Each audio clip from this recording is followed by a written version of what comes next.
Hello, my name is Brian Salinas. Today I am going to be meeting with you for a counseling session, just to see how you're doing, check in on you, everything like that to make sure you're doing okay. I'm going to be working with you today as your social worker. Would you like to introduce yourself? Yeah, my name is Gunnar Robinson. I work at AMC. I'm a supervisor. I appreciate you meeting with me. Not a problem. It's great being able to talk about things. So actually, is a lot going on. Even like from work, it's like my workplace is kind of like brewed into this toxic like pool where everybody's just got this animosity that keeps building and building. Yeah. But like nobody wants to discuss about it or like take action and try to clear that up. And it sucks because it's like it's beyond my position. It's like moved to the higher ups and stuff for the building. It's like I can only do so much, and it just gets hard. That can definitely be stressful. How does that make you feel when you're in the heat of it?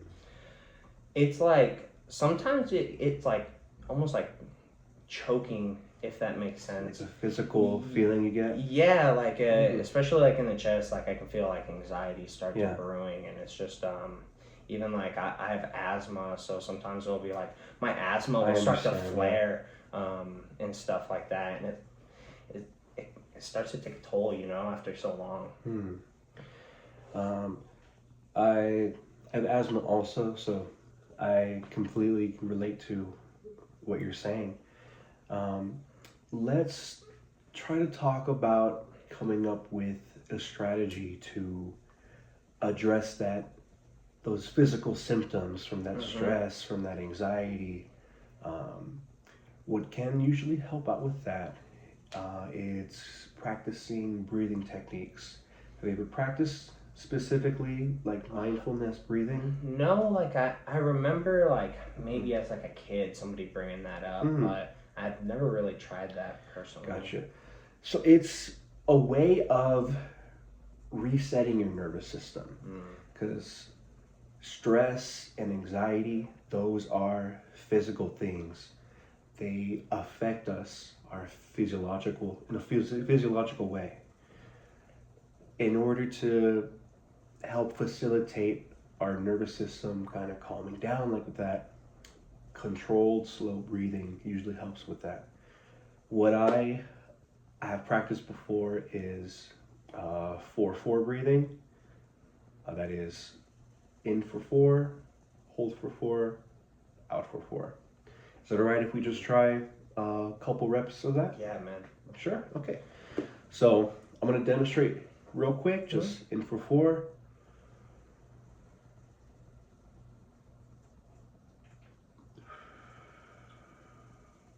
Let's do that a couple times together, okay? All right. Ready? In.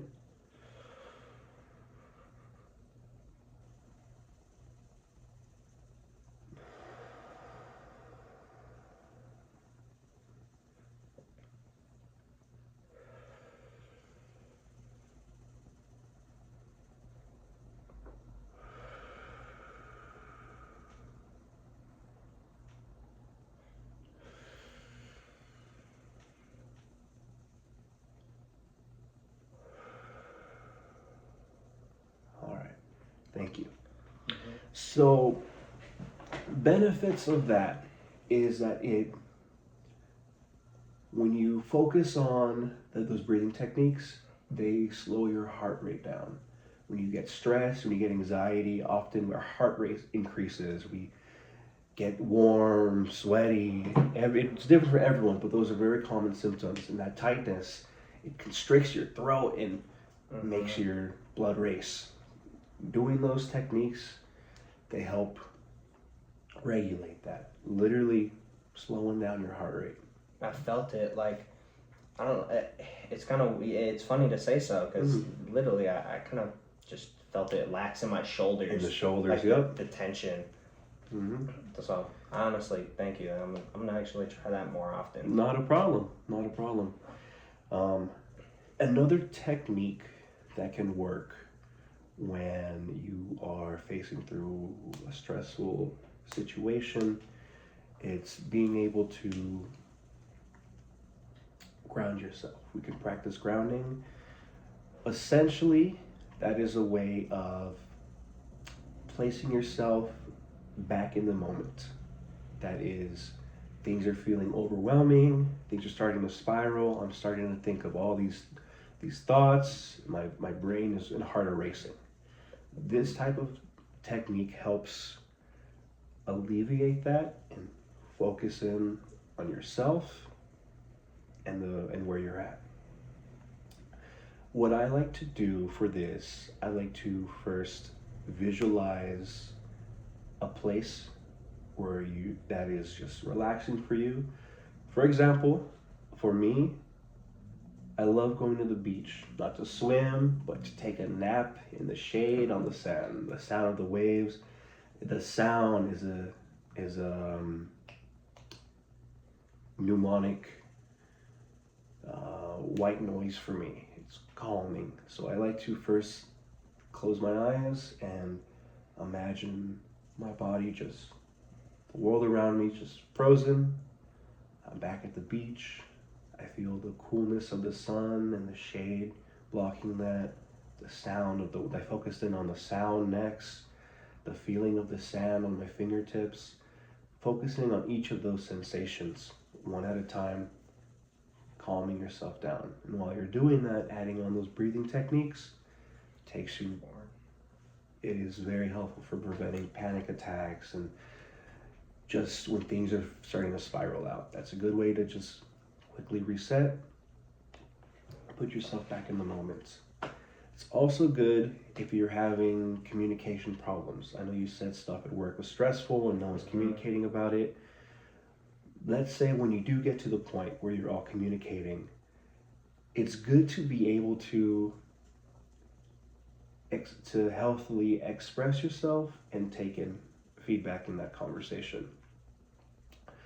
A method for me that I find is very helpful when to prevent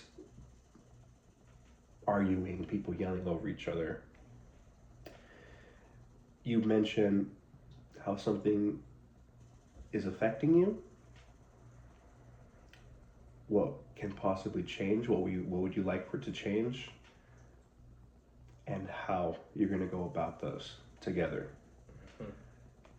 That's usually breaking down the conversation into being open for reception from both parties. Best way to kind of prevent that conflict, especially if the conversation is barely starting. After that tension, it's going to be very heated from everyone. And let's say things do get heated and people are yelling at each other. It's important to be able to remove yourself from that conversation also. Usually, a rule of thumb way to remove yourself from that conversation is saying something along the lines of, look, right now this is feeling a bit overwhelming, or I need to take a second to process this. I'm going to step outside for a little bit. We can get back to this conversation another time. Being very clear and direct about it, not just shutting the door and isolating yourself. That doesn't resolve anything. That doesn't leave the conversation open to get back to. That's just going to keep the issue there.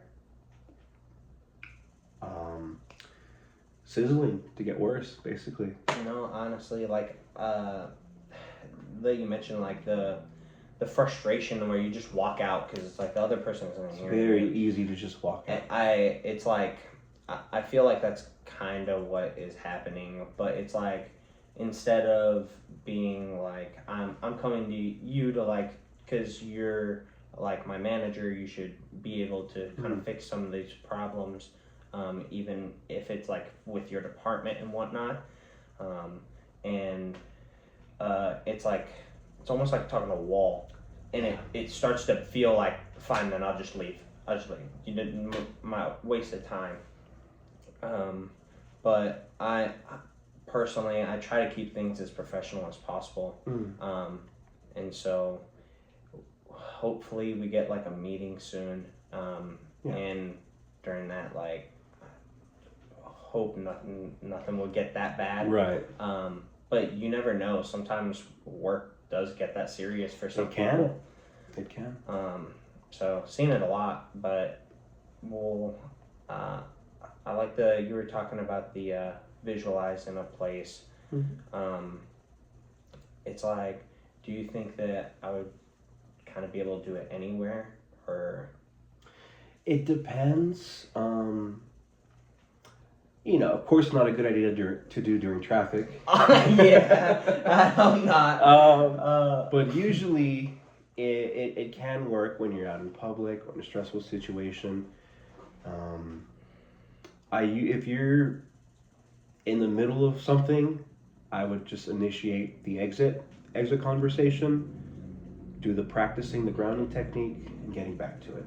So that way you don't randomly just close your eyes and just be like zen out for a little bit in the middle of everything. Just be clear about, hey, this is a lot right now. I need a second.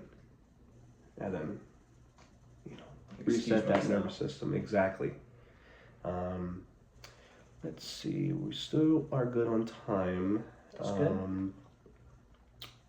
Besides work, how is your personal life doing? Is your mental health doing all right? Sometimes it's like very wavy for me. So it's like I'm not clinically diagnosed. My dad, however, is clinically diagnosed with bipolar disorder. Okay. And it'll get to him with either depression or just straight rage, whatever it could be.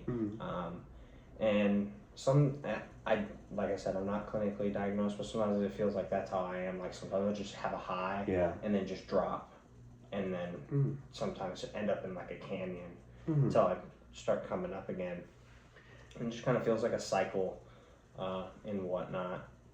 I feel it's gotten a lot better. I feel like there's been times when the canyon's been deeper than others, but I feel now it's starting to mellow out, just little bumps. Like at home, I wouldn't say nothing really bad at home. I really just, sometimes just like my brothers upset me. But that's just with like personal things. Like I'm a very neat person, so when other stuff, and when I'm like, I clean up something and I come back and it's trash, I'm like, just starts to build. It's like sometimes it just starts to build that stress, you know. And then I'll just end up just kind of going off to my room and whatnot, and kind of taking a breather and relaxing in there. Well, if you ever want to look into resources for your own mental health or get more information on what bipolar is, I can always get you in touch with a mental health provider, psychiatrist, psychologist. They can always do a meeting with you, an evaluation, or I could even get you in touch with a family counselor, which you don't have to have everyone meet in the family counselor, but it's a lot of mental health clinics. They have someone there that is supporting the family member of someone that has a diagnosis to kind of tell you more about what it means to have a diagnosis, to how to identify it, how to support someone through it. So there's different avenues that are available out there to explore. I can always get you a referral to them. I would love that, man. Awesome. There's been a few times, like my work personally has a few things. They have like their own like crisis thing, which I personally have recommended to a friend to use when his grandma passed, because it was just going through such a rough time. That's really good of you to do. But I would much appreciate that. Yeah, Sometimes I do always like, I want to I want to know more what's going on the inside sometimes, because I can feel and Right. see, and I can obviously know how I look and whatnot, but Mhm. I don't know what my brain actually looks like and whatnot. Yeah, I So understand. I get you. I would love to look more into that and For see, because it could be something where it's like just avenues start to open up. Yeah. And I could get the help that I Mhm. need and want. All right. We're running a little bit low on time. Real quick before I go, Mhm. just want to check in with you. Any recent suicidal thoughts or anything like that? Like I said, sometimes I have ups and downs. Ups and downs. It's like, it's more of like the ease of thought. It's Gotcha. just, it's easy. It's an easy way out, but I'm not that kind of person. Mm. So it's very demeaning to do that, Gotcha. to kind of follow through. But I'm not gonna lie, like, yeah, I do every now and then. Well, and I'm gonna say, a lot of it's different for everyone. Some people, they don't have passive suicidal thoughts. Some people do. Some people have it on the regular. But it's important that you don't have a plan. Do you have a plan? Have you had a plan before? No, it's Okay. like, it's more like I said, the ease of it. It's like, Gotcha. oh, I'm driving, I can just, Yeah. that's it. Like, In an instant. Yeah. and it's like sometimes there are cases where it's like some people try to and they end up alive. Mhm. And then for me, Yeah. the thought of that is worse than death. Gotcha. And I would never even want to. And then like my dad, my brothers, I can't imagine doing that to them. Okay. So it sounds like you have a pretty good hold that keeps you going. It's my family, my friends, It's good. It's really good. people like you that make the world better is I appreciate why I it. stay here. I appreciate it. Well, I appreciate your time also for this discussion, for this meeting. If you need any help with anything, you have my contact information. You can reach out anytime and I'll get back to you when I can. Thank you. I appreciate you for helping me today. All right, not a problem. Thank you, Brian. Not a problem.